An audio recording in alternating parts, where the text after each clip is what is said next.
17 июля 1944 года. В тот день по Москве прошло 56 тысяч немецких солдат и офицеров, которых советские войска захватили в плен в Белоруссии в результате операции «Багратион». Зачем Сталин все это устроил? Давайте разберемся. Но сначала расскажу немного о том, как все начиналось и проходило. Багратион, успех которого добились 3 белорусских фронта там, где сейчас правит Лукашенко, был просто неимоверным. Историки пишут о 500 тысяч уничтоженных и пропавших без вести немцах. Группа армий «Центр» была полностью разгромлена. В плен взяли 21 немецкого генерала. Сталинград, безусловно, та страница истории, тот этап войны, который был переломным. Но именно после операции «Багратион» стало понятно, что режим Гитлера долго не просуществует. После нее в плен попало далеко не 56 тысяч немцев. Для участия в параде отбирали крепких, тех, кто мог выдержать многочасовую прогулку по улицам Москвы. Большой вальс. Можно говорить, что организацией парада занимались войска столичного военного округа, но это будет немного неправильным. Конечно же, все было под контролем НКВД и Лаврентия Павловича Берии. У тех, кто придумал название операции, было неплохое чувство юмора. Большой вальс – музыкальная кинокомедия.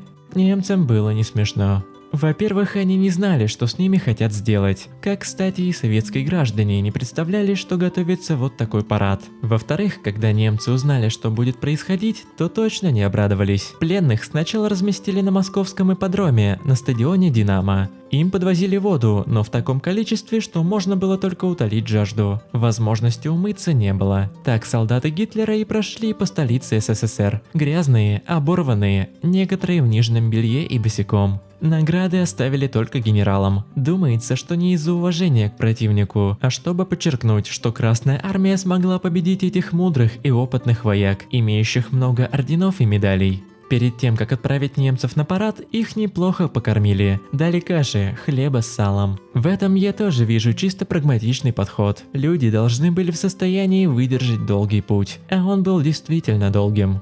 Во-первых, маршрут. Первая группа из 42 тысяч человек, в составе которой было более 1000 офицеров, шла по такой дороге. Ленинградское шоссе, улица Горького, Тверская, площадь Маяковского, Садово-Каретная, Самотечная, Черногрязная, улица Чкалова, потом до Курского вокзала, далее до Первой Мещанской. Вторая группа начинала так же, но уходила немного в другом направлении. Не буду утомлять вас перечислением улиц, площадей и прочего. Во-вторых, время. Первая группа шла 2,5 часа, вторая все 4. За немцами прошли поливалки, смыли всю нацистскую грязь.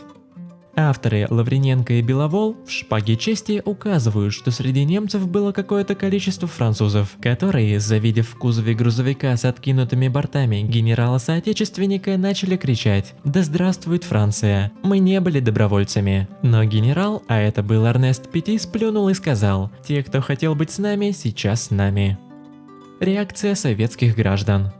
Берия, как и многие другие, предполагал, что советские люди будут очень агрессивны к пленным немцам. Лаврентий Павлович ошибался. То есть, если говорить точнее, то боялись эксцессов. Ничего такого не произошло. Люди выкрикивали лозунги против Гитлера и фашизма, но на немцев не нападали, встретив их молчанием и враждебными взглядами. Гитлеровцы, вероятно, чувствовали себя ничтожными. Но зачем все это нужно было Сталину? Казалось бы, понятно, нужно было показать стране, насколько она сильная. Но все же это было кино не для граждан СССР, а для Запада. Про успех операции «Багратион» американцы, англичане, французы, естественно, слышали, но они не могли поверить, что Красная Армия добилась таких успехов. На Западе больше восхищались докладом Монтгомери о нормандской операции. Сталин показал всему миру, какой вклад в победу внес Советский Союз. И правильно сделал Иосиф Виссарионович. Парад пленных немцев – это было выдающееся кино для всего мира. На Западе почаще бы его пересматривали, было бы замечательно. Я считаю, что СССР главный виновник поражения Гитлера.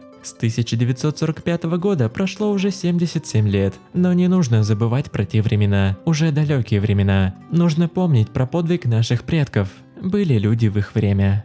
Если вам понравилось, не забудьте поставить лайк, подписаться на канал Загадки Истории и нажать на колокольчик, чтобы не пропустить новые видео.